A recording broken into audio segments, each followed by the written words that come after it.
My name is Tiq Milan. I'm originally from Buffalo, New York. I live here in New York City. I'm a writer, journalist, I'm an advocate. I'm also transgender. I started my transition about 9 years ago. I come from a great family of so many beautiful, amazing Black people who understand that love is unconditional, that when you say you love someone, there's no but after that. I came out as a lesbian at 14, and that was difficult. But they got on board very quickly. My family got on board very quickly, and they were always very supportive. And then when I came out, 10 years later as a trans man, again, awkward. There were definitely some awkward times. I think growing up as a little girl, there was a lot of pressures put on me to kind of to limit my physicality.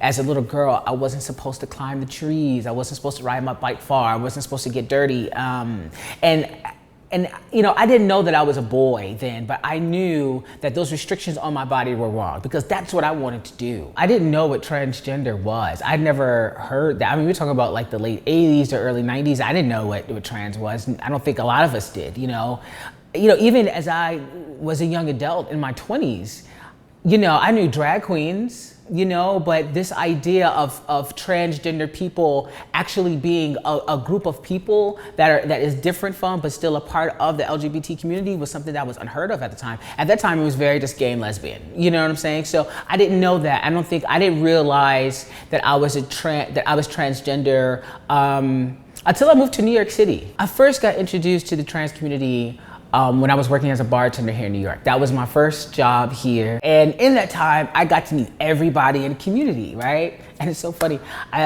This trans guy was having a fundraiser for his top surgery. And I was like, top surgery? What the hell is that? What is top surgery? I've never heard of anything like that. And it was like, yeah, he's a transgender guy. And I'm like, a transgender, what is that? How is that? What are you saying? What are the words coming out of your mouth? I don't understand this. And so he walks in here and they're telling me like, this is the language we were using at the time, like he used to be a girl. And it was just like, what?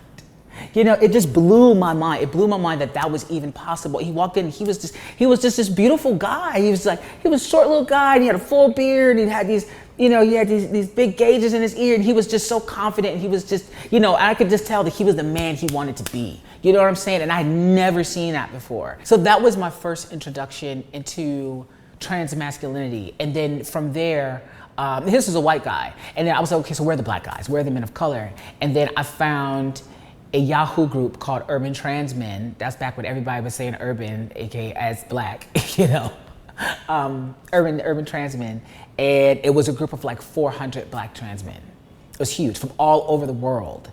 And that's when I found my community.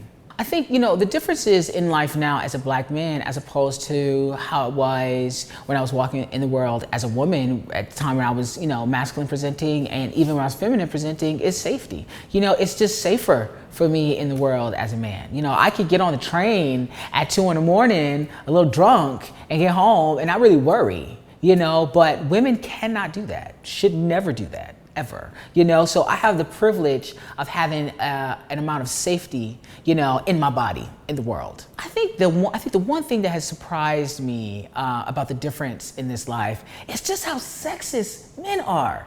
Like, god damn, like men are just so misogynist. Like the conversations that I've been privy to, the conversations that I've been in have just been mind-blowing. It's like, do you really think that about women? Like, really? So, and it's scary. This idea that everything that is feminine is antithetical to what is masculinity is heartbreaking.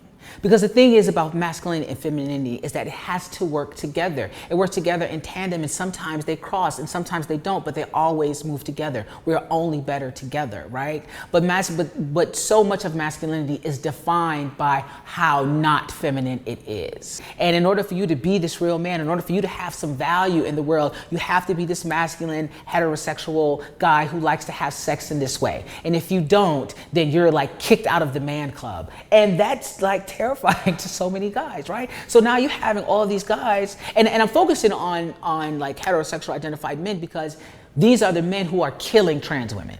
And they're usually getting killed by their partners, right? Or men that they're having sex with. Because the rigidity of masculinity is telling them there's no space for them to still be masculine and to identify their sexuality as something outside of being gay, right? And still exist. Like there's not even a space for these guys to exist. And when you take that space away from men with this fragile masculinity, it turns into violence. So I think that's what we're seeing. So in order for us to combat the violence against trans women, we have to start being accountable for misogyny and masculinity.